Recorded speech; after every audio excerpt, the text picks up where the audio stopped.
제가 지금 불러드리는 이름들을 잘 들어보시고 이 사람들의 공통점이 무엇인지 한번 찾아보시기 바랍니다. 아벨, 이삭, 야곱, 요셉, 모세, 다윗, 솔로몬.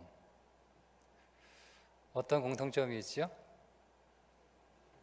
네, 이 사람들이 가지고 있는 공통점이 있습니다. 다 동생들입니다. 네.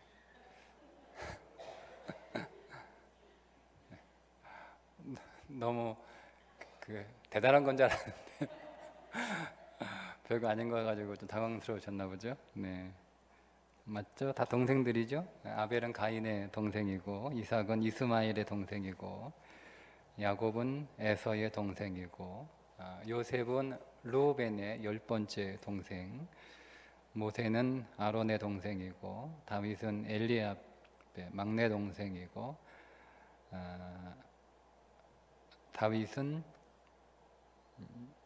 솔로몬은 암논의 동생이고.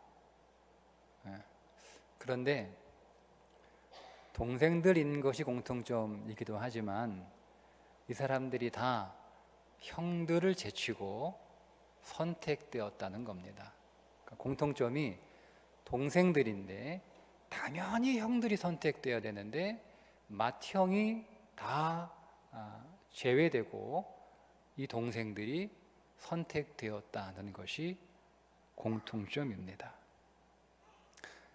가인보다 아벨의 제사를 하나님이 받으셨죠. 네. 이스마엘을 제치고 하나님이 이삭을 선택하셨습니다. 에서를 제외시키고 야곱을 선택하셨습니다.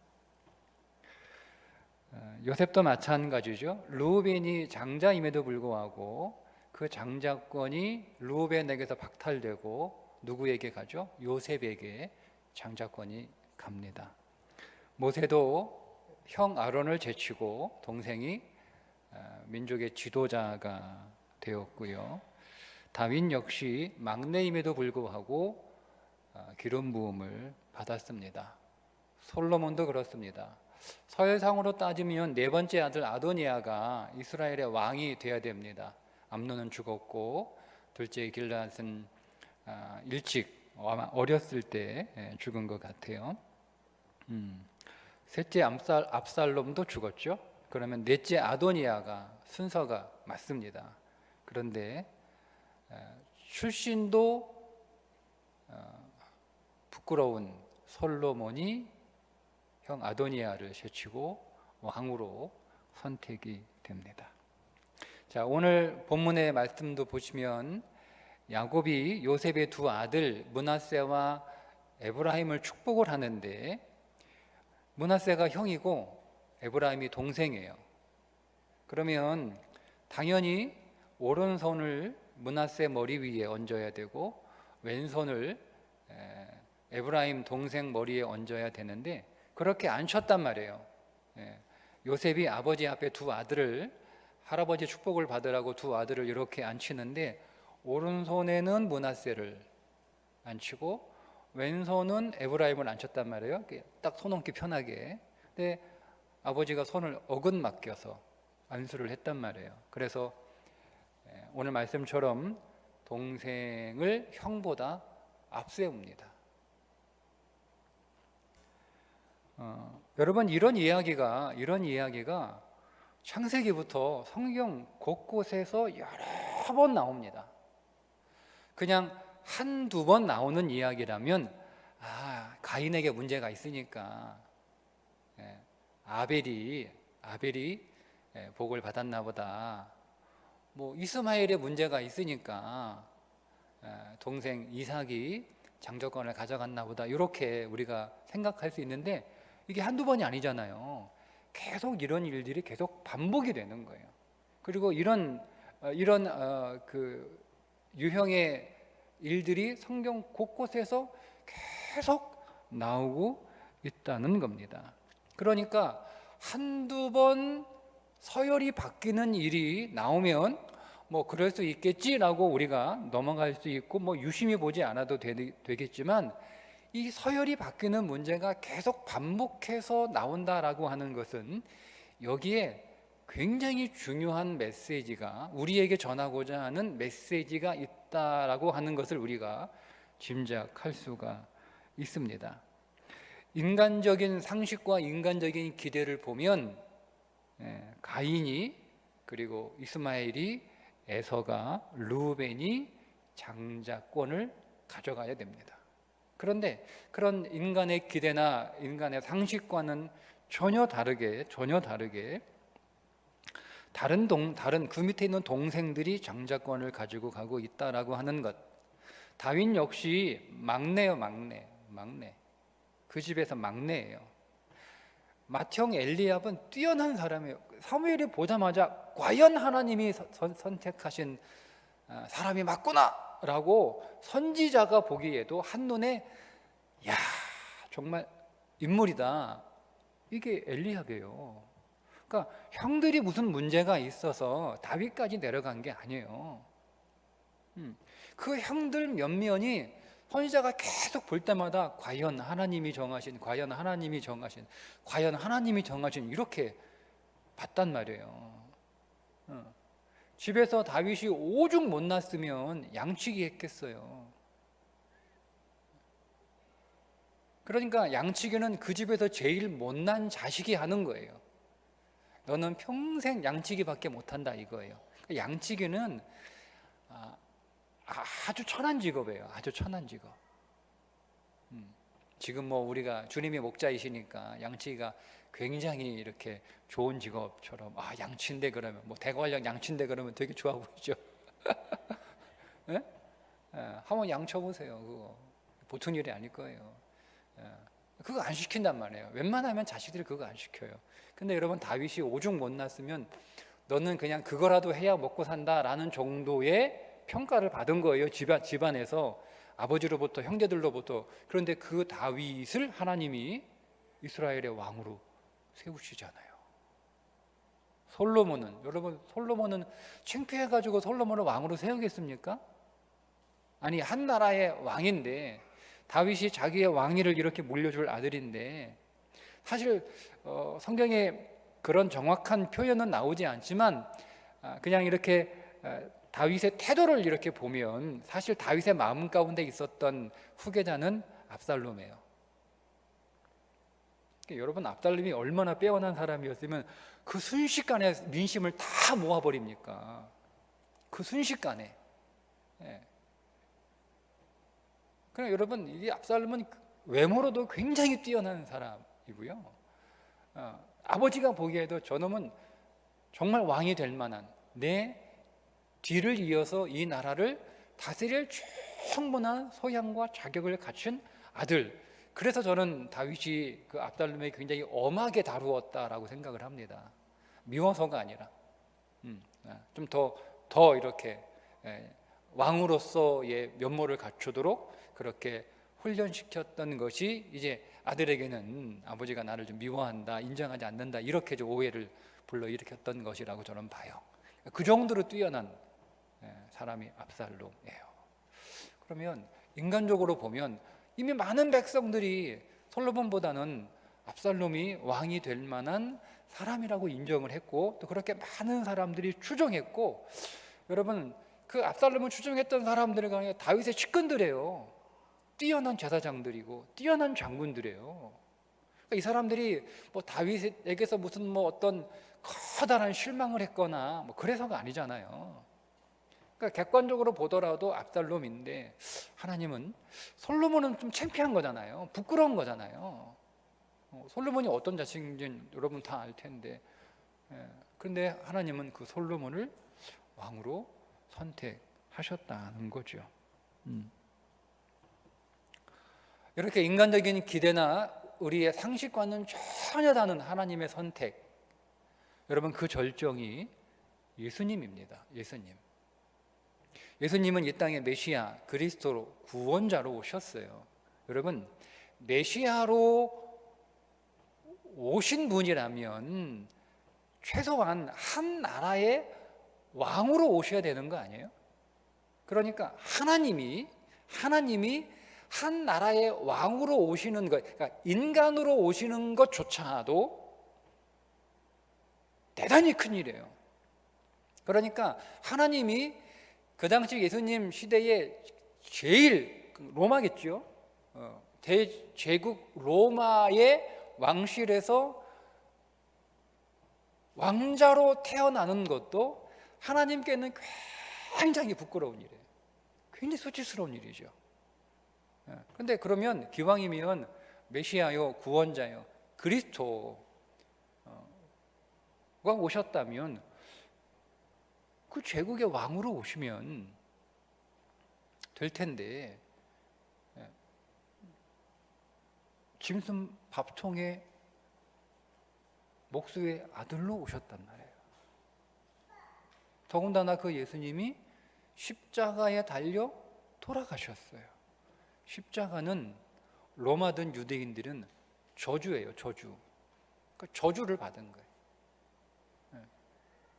그런데 그 예수님의 그 십자가, 그분이 33년 동안 그분이 말씀하신 대로 내가 섬김을 받으러 온 것이 아니라 도리어 섬기러 왔다라고 하는 그 말씀처럼 그분은 33년 동안 끝까지 항상 낮은 자리에서 왕이시요 하나님이시며 창조주이신 그분이 사람들의 종이 되어 일평생 섬기셨잖아요. 그런데 그 섬김을 통하여 생명이 나왔다는 겁니다. 그 섬김을 통하여 생명이 나왔다는 거예요. 제가 오늘날 문득 성경을 읽다가 그전에는 보지 못했던 부분을 하나 보게 되었는데, 그분이 어떤 분이냐면 예수 그리스도가 하나님이 인간으로 오셨다라고 하는 사실, 그런데 그 인간도 그냥 평범한 인간으로 오셔도 이거는 정말 노발대발할 일인데, 왕으로 오셔도 노발대발할 일이거든요. 그런데 그분이 죄인으로 오셨다, 십자가에 달려 돌아가셨다, 그분이 하나님의 아들이다, 이런 이야기를 우리가 성경에서 읽을 때 사실은 상식적으로 생각하면 그 부분이 우리 안에서 거리낌이 돼야 되는 거예요. 왜냐하면 이게 굉장히 이상한 이야기거든요. 저는 그런 면에서 이 부분에서만큼은 적어도 우리는 바리새인들보다는 못한 건 아닌가라고 하는 생각을 했어요. 왜냐하면 여러분, 바리새인들은요, 너희가 죽인 예수가 하나님이시다, 그리스도다, 메시아다, 구원자다, 하나님의 아들이다, 여러분 이렇게 스데반이 설교하고 바울이 설교하고, 그러니까 여러분 그 설교를 들었던 유대 바리새인들, 종교자들이 어떤 반응을 보였죠? 막 머리에 죄를 뿌리고 막 옷을 찢고 막 비명을 지르고, 보통 비통해한 게 아니에요. 그 소리를 들으면서 세상에 이런 참남한 말이 있는가, 이런 하나님의 영광을 모독하는 이런 신성모독이 있는가, 내가 오늘 그 신성모독의 현장에 있는 것 이 자체가 내 인생에서 커다란 죄악이라는 거예요. 막 이게 그 정도로. 그러니까 우리는 그 부분을 읽을 때 어떤 이제 그 편견을 가지고 있냐면, 또 쇼한다, 쇼해, 이런 편견을 가지고 있는 거예요. 왜? 우리는 항상 이 바리새인들에 대해서 사경경을 끼고 보니까. 근데 여러분, 바리새인들의 사경경을 끼고 보시는데요, 좀 정확한 사경경을 끼고 보셔야 돼요. 그러니까 우리는 그렇게 생각하는 거죠. 쇼하는 거야, 쇼. 쥐들이 언제부터 하나님 생각했다고, 쥐들이 언제부터 하나님 제대로 믿었다고, 다 위선자들이고 다 외식하는 사람들인데, 그런 하나님을 모독하는, 자기들이 하나님을 모독했으면서 막, 그러니까 우리는 그렇게 또 쇼한다 이렇게 생각하는데요, 적어도 그게 쇼라 할지라도요, 적어도 바리새인들은 하나님이 그렇게 취급을 당할 때 적어도 그렇게, 그것이 그냥 보여주기 위한 행동이라 하더라도 적어도 그렇게는 해야 한다라는 것을 알고 있다는 거예요. 왜냐하면 그들이 이해하고 있는 하나님은 그런 분이 아니에요. 그럼 누가 더 하나님에 관하여 정확하게 알고 있는 겁니까? 바리새인들이 하나님을 정확하게 알고 있는 겁니까? 아니면 우리가 하나님을 정확하게 알고 있는 겁니까? 그 부분에 있어서만큼은 우리는 사실은 바리새인들에게 배워야 되는 거예요. 그들에게 하나님이 이 땅에 인간으로 오셨는데, 좋아, 인간으로 오실 수 있어. 그런데 그 하나님이 왕으로 오신 것도 아니고 목수의 아들로 오실 것이고, 그가 그가 출신이 나사렛 출신이고, 또 그가 십자가에서 성경에 저주라고 하는, 나무에 달린 자는 저주라고 하는 분명한 말씀이 있는 그 나무에 달린 로마의 최고의 범죄자들이 죽는 그 형틀에 죽었다라고 하는 것을 용납할 수가 없는 거예요. 바리새인들은 어떻게 하나님을 그렇게 취급하냐는 거예요. 그러면 입에도 담을 수도 없는 거예요. 그 일은 상상할 수도 없는 거예요. 상상할 수도 없는 걸, 그거를 그렇게 꾸며내고 있다고 생각하고 그거를 입에다가 담고 그렇게 얘기하겠다고 하니까 바리새인 난리가 난 거예요. 여러분, 이상해야 되는 거예요. 그 부분이 정말 우리의 마음 안에서 정말 이상한 일이 되어야 되는 거예요.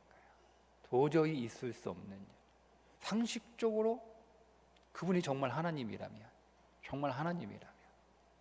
그분이 하나님의 아들이 맞다면, 그분이 구원자, 그분이 메시아가 맞다면, 그건 참 이상한 일이에요. 너무도 이상한 일이에요. 여러분, 바리새인들의 그 주장이, 그게 여러분 틀린 말이 아니잖아요. 다 맞는 말 아닙니까? 어떻게 하나님이 죄인으로 오십니까? 어떻게 하나님이 저주로 나무에 달려 죽습니까? 어떻게? 그러니까 이거는 상식적으로 있을 수 없는 일이에요. 그러니까 바리새인들의 말은 사실은 틀린 말이 아니에요. 그 말은 정확하게 맞는 말이에요.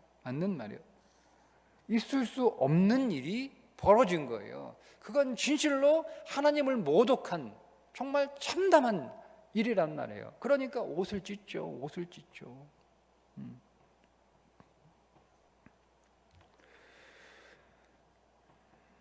그래서 대부분의 유대인들은 하나님, 즉 그리스도가, 메시아가 십자가에 죄인의 모습으로 달려 죽었다라고 하는 이야기를 들을 때마다 대부분의 유대인들은 다 반감을 드러냅니다. 굉장히 이거는 있을 수 없는 말인 거예요. 대부분의 유대인들이 그렇습니다. 그런데 그것을, 하나님이 인간으로 이 땅에 오셨는데 그냥 인간이 아니라 죄인의 몸으로 오셨고, 그 하나님이 십자가의 저주를 받아 죽으셨다라고 하는 이 신비로운 이 사건을 이해하고 깨달은 유대인들은 그리스도인이 됩니다. 그리고 그 진리를 깊이 깨달은 그 가운데 그리스도인들은 목숨을 바쳐서 그 사실을 복음으로 전하다가 죽습니다. 그러니까 납득할 수 없는 거예요. 이거는 그런 말을 입에 꺼낼 수도 없는 그 일의 신비를 깨달은 사람들은 하나님이 이 땅에 인간으로, 죄인으로 오셔서 저주를 받아 십자가에 죽으신 그것을, 그래서 그들은 복음으로 받아들인 거예요. 그게 진짜 복음이거든요. 그것을 깨달으니까 그게 진짜 복음이에요. 그래서 그리스도인이 된 거예요. 그리고 그 신비를 더 깊이 들어간 그 가운데 그리스도인들은 사도가 되고 제자가 돼서 그 복음을 위하여 평생 그 복음 앞에서 죽음도 두려워하지 않고 그렇게 그들의 인생을 살아가잖아요. 여러분, 그렇다면 오늘 야곱이 찾아 에브라임, 그 찾아 에브라임을 장자 므낫세보다 앞세웠다라고 하는 이 말씀은 굉장히 중요한, 우리들에게 굉장히 중요한 하나님 나라의 삶의 원리를 전하고 있는 말씀이 되는 겁니다. 그 하나님 나라의 원리가 무엇인가요? 그것은 작은 자가 큰 자가 되는 원리입니다. 마태복음 23장 11절에 너희 중에 큰 자는 너희를 섬기는 자가 되어야 하리라. 누구든지 자기를 높이는 자는 낮아지고 누구든지 자기를 낮추는 자는 높아지리라 라고 하는 이 말씀은 여러분, 겸손의 원리가 아니라 생명의 원리입니다. 여러분, 이거를 겸손이라고 하는 도덕의 원리로 읽으시면 안 돼요. 제가 계속 말씀드리죠. 성경을 윤리와 도덕책으로 읽지 마십시오. 거기에는 생명은 없습니다.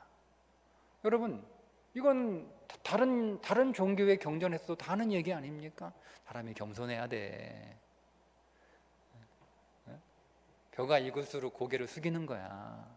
아이, 자연도 그런데 사람은 더 익을수록 고개를 숙여야지. 이거는 도덕책에 나오는 이야기예요. 여러분, 그게 생명하고 무슨 상관이에요? 기독교는 성경은 생명의 책이지 도덕 윤리 교과서가 아니에요. 그게 생명하고 무슨 상관이에요? 근데 이게 생명의 원리란 말이에요. 생명의 원리.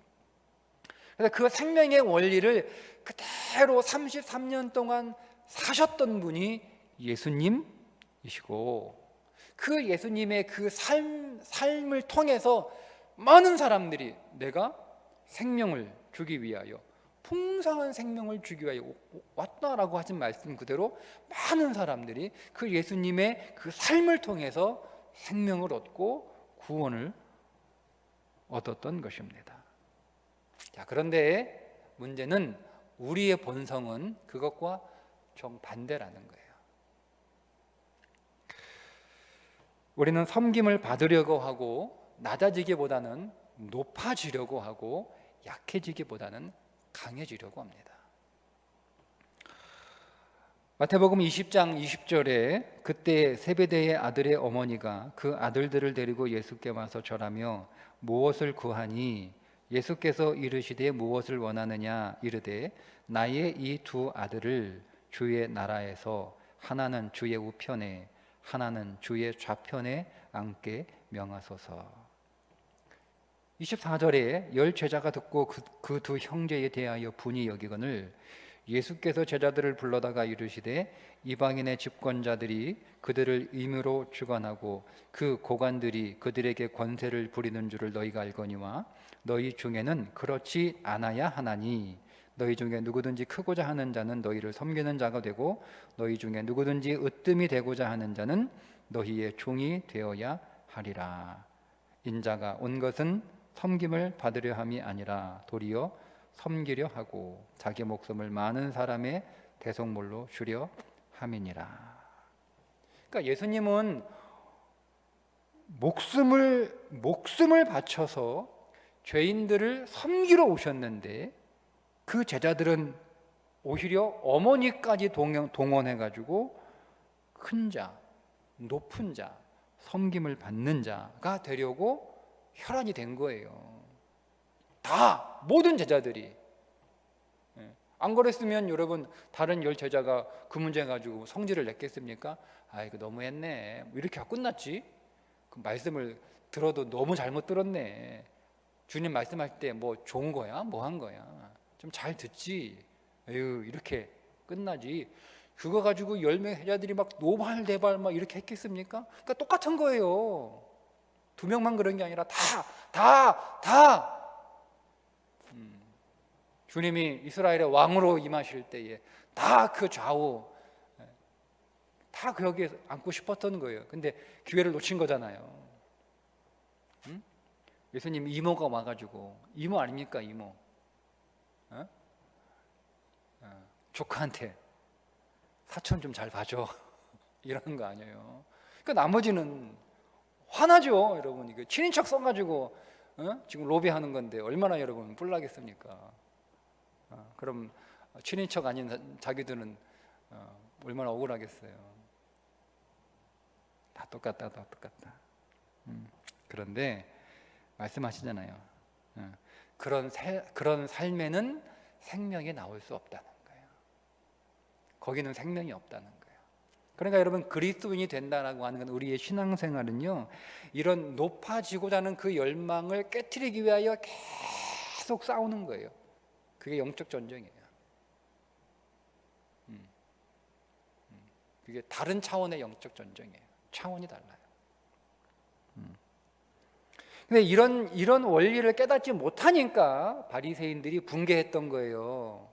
세상에 어떻게 하나님이 인간의 몸으로 오냐, 세상에 어떻게 하나님이 죄인으로 오냐, 세상에 어떻게 그 거룩한 하나님이 어떻게 죄인이 되어서 십자가의 저주를 받아 죽느냐, 신성 모독이다, 이렇게 붕괴하는 거죠. 여러분, 근데 한번 생각해 보세요. 한번 뭐가 복음인지.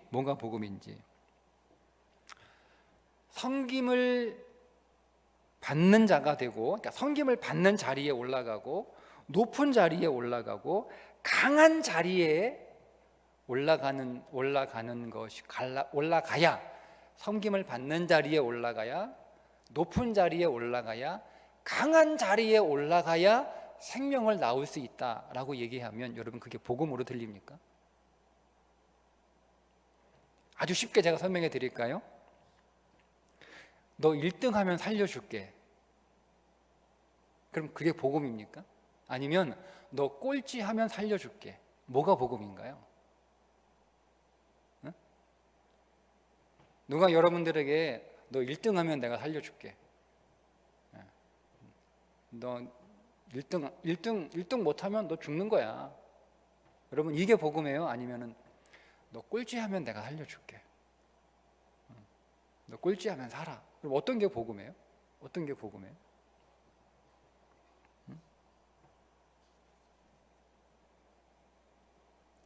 여러분, 그래서 주님이 낮아지고 섬기는 삶이 생명이라고 하는 그 말씀을 깨달은 하나님의 이 땅 위에 사람의 몸으로 오시고 죄인으로 오시고 십자가의 저주를 받아 죽으셨다는 그 사실을 깨달은 자들이 그래서 그거를 복음으로 들은 거예요. 그게 복음이거든요. 우리는 여러분, 끊임없이 사람 앞에서 낮아진 그런 존재가 되는 거예요. 우리는 계속 사건을 만나면서 그 사건 앞에서 계속 낮아지는 거예요. 문제를 만나면 우리가 그 문제 앞에서 계속 낮아지는 거예요. 어떤 상황, 우리가 그 상황에서 계속 낮아지는 거예요. 그래서 궁극적으로 어디 앞에서 낮아지는 거죠? 하나님 앞에서 낮아지는 거예요. 여러분, 그러니까 우리가 잘못 생각하고 있는데, 내가 사람들 앞에서는 높아지고, 사람들 앞에서는 강해지고, 내가 문제 앞에서 강해지고, 내가 상황 앞에서 강해지고, 내가 사건 앞에서 높아져요. 근데 내가 하나님 앞에서는 내가 낮아진다. 그게 가능하지 않습니다. 그런 일은 없어요. 여러분, 정직하게 정직하게. 우리는 먼저 사람 앞에서 낮아지고, 사건 앞에서 낮아지고, 상황 앞에서 우리가 겸손해지고, 문제 앞에서 우리가 연약해져야만 비로소 하나님 앞에서 낮아지고 겸손해지고 연약하여 그분을 붙들고 그분을 온전히 의지하는 믿음의 삶을 살아갈 수 있는 거예요. 그게 다 하나님 앞에서 낮아지기 위한 다 과정들이에요. 훈련들이에요. 근데 이런 훈련들은 우리가 다 점수를 못 받아요. 우리는 모든 상황, 모든 문제 앞에서 더 강해져야 되고, 더 높아져야 되고, 그래서 계속 강해지는 거예요. 도무지 약해지는 것을 우리가 받아들일 수 없어요. 내가 약해지면 우리는 굉장히 비참해지는 거잖아요. 그죠? 그런데 하나님 앞에서 내가 낮아진다? 아니요, 여러분, 그렇지 않습니다. 우리가 생각은 그렇게 할 수 있을지 몰라요. 그건 사실 우리 생각이고요. 실제는 그렇지 않다는 거예요. 그러니까 하나님은 하나님 앞에서 오늘 우리를 낮추셔야, 복은 아래로 흘러요. 이게 은혜의 원리예요. 은혜는 계속 밑으로 흘러요. 그러니까 계속 밑에 있어야 되는 거예요. 계속 밑에 있어야 되는 거예요. 그럼 우리가 하나님 아래 있어야 되는 거죠. 그러니까 하나님을 경배하는 게 복이잖아요. 경배라고 하는 단어가 어떤 단어입니까? 납작 엎드리는 거예요. 땅바닥에 코를 맞대고 납작 엎드리는 게, 그게 경배하는 거예요. 헬라의 용어로는 주인 앞에 종이 납작 엎드려 그 신발에 키스하는 거예요. 그게 경배예요. 그게 예배라는 단어의 뜻이란 말입니다. 그럼 우리는 그 경배, 그 예배를 복이라고 얘기하잖아요. 그럼 무슨 얘기예요? 복은 계속 밑으로 흐르는 거예요. 그러니까 우리가 낮아질수록, 그러니까 우리가 숙이고 하나님 앞에서 우리가 숙일수록 우리는 하나님의 복이 우리 안에 더 많이 들어오는 거예요. 더 많이. 우리는 하나님 앞에서 계속 고개를 높이 들수록, 허리를 펴서 꼿꼿하게 설수록 복은 우리하고 상관없어요. 그런데 여러분, 그 일을 하나님이 하시기 위하여 어떤 일을 먼저 하시냐면, 사람 앞에서 낮아지게 하시고, 사건 앞에 낮아지게 하시고, 문제 앞에 낮아지게 하시고, 겸손하게 하시고, 연약하게 하신단 말이에요. 이거를 깨달은 거예요. 이거를. 그래서 주님이 이 땅에 낮은 자로 오시는 것이 그래서 복이구나. 그러니까 완전히 바꿔놓은 거예요. 그러니까 그 이전까지의 삶의 원리는 뭐였습니까? 그 이전까지의 삶의 원리는 높아지는 거예요. 그 이전까지의 삶의 원리는 바벨탑이었잖아요. 그게 인간의 삶의 원리였어요. 인간이 잘 사는, 인간이 생명이라고 생각하는 삶의 원리를 계속 그렇게 살아왔단 말이에요. 근데 주님이 오셔가지고 이거를 거꾸로 바꿔놨어요. 그러니까 높아지고 강해지는 삶의 원리가 주님 안에서 낮아지고 약해지는 삶의 원리로 바뀐 거예요. 그렇게 하나님 나라는 거꾸로 된 하나님 나라였습니다.